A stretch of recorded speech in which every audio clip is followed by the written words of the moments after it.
Coming up. Include God. Do not do it at the expense of the gospel of Jesus Christ. Hluka. Yabona mangabe nje angisho ukuthi ngcono, angisho ukuthi ngiperfect, kodwa angeke ngikwazi ukuma phambi kwabantwana bakaNkulunkulu ngibe ngazi ukuthi kunento wrong engiyenzayo. Ngibe ngazi ukuthi ke angiphili ubungcwele, ngiyajola.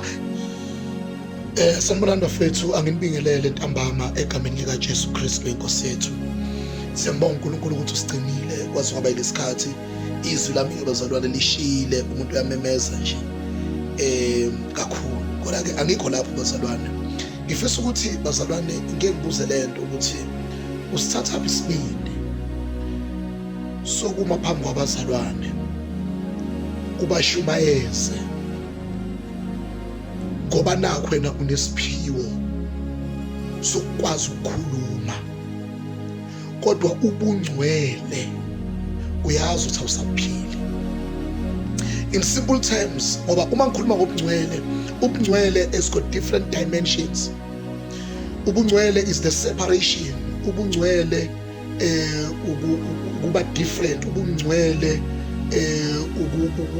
ukwazisa uNkulunkulu. Ubungcwele bunama dimensions amaningi.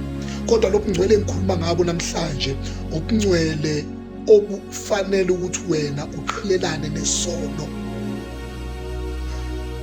Isono sithethelelwe, sihlanziwe, kodwa kuyisinqumo sakho ukuqhela kuso. Icala lakho likhokhelwe, kodwa kuyisinqumo sakho ukuthi usuke manje ebubini.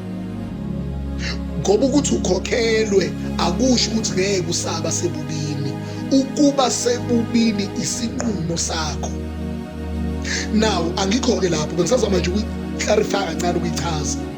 Kodwa ngifisa ukuthi bazalwane ungahlalwa ngabantu bakaNkulunkulu. Musukuthi uzazi ukuthi wena uthwele, bese uba nesibindi sokuba phambi kwabantu bakaNkulunkulu ubavezele ngathi ubakhonzisa uNkulunkulu, kanti uyazi wena ukuthi ufeze inhloso zakho. Awukwazi ukuma phambi kwabantu bakaNkulunkulu wazi kahle ukuthi ulala nezingane ezincane, wenza ucansi nezingane ezincane, wenza ucansi nabafazi babantu, wenza ucansi-ke nje ngaphandle komshado. Uma ufuna ukuzenza lezo zinto lezo, lithi iBhayibheli kuvunyelwe konke kodwa kusizikona. Ngamanye uma ufuna ukuzenza lezo zinto lezo, do not include God. Do not do it at the expense of the gospel of Jesus Christ.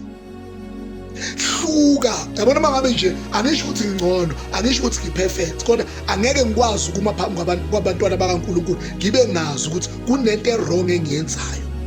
Ngibe ngazi ukuthi ke angiphili ubungcwele, ngiyajola, ngiyafeba, ngiyaphuza, ngiyenza zonke lezi zinto lezi.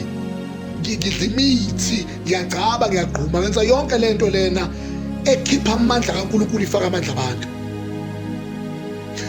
Usithatha isibindi sokushumayeza ibandla kaNkulunkulu ubuzazi ukuthi uyajola. Umbuzo wami loyo. Usithatha isibindi sokushumayeza ume phambi kwabantwana bakaNkulunkulu, noma uthi ugqoka isudi, it doesn't matter, kodwa ume wazi kahle ukuthi izolo wena bekade udakiwe. Ulishumayeza kanjani ibandla kaNkulunkulu ube wazi ukuthi wena izolo wena ubuphuzile utshwala, ubulele nabafazi babantu.